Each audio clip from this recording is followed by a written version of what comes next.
Qeveria e Maqedonisë së Veriut shpalli një gjendje krize shtatitore për shkak të ndërprerjeve në furnizimet me naftë nga Greqia.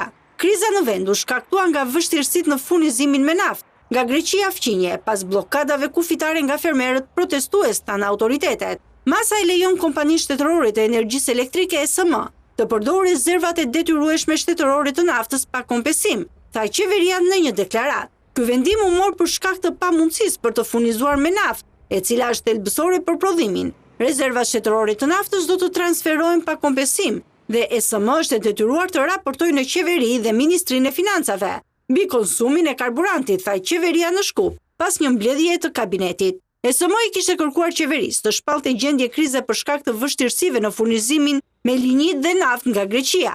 Kompania ja atribuoi ndërprerjet blokadave nga fermerët grek në pikat kufitare me Maqedoninë e Veriut, të cilat kanë ndikuar në furnizimin me burime kryesore të energjisë për prodhimin e energjisë elektrike.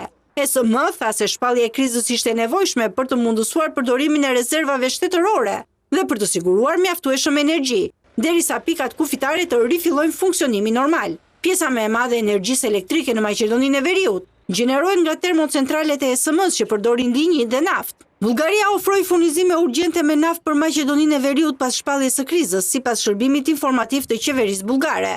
Fermerët grek kanë organizuar blokada rrugore dhe kufitare në të gjithë Greqinë Veriore që nga fundi nëntorit, duke protestuar kundër vonesave të pagesave të subvencioneve, çmimeve të ulta të prodhimit dhe rritjes së kostove të prodhimit. Demonstruesit kanë bllokuar autostradat kryesore, përfshirë autostradën Athinë-Selanik dhe pikat kufitare me Bullgarinë, Maqedoninë e Veriut dhe Turqinë, duke ndërprerë trafikun ndërkombëtar të mallrave.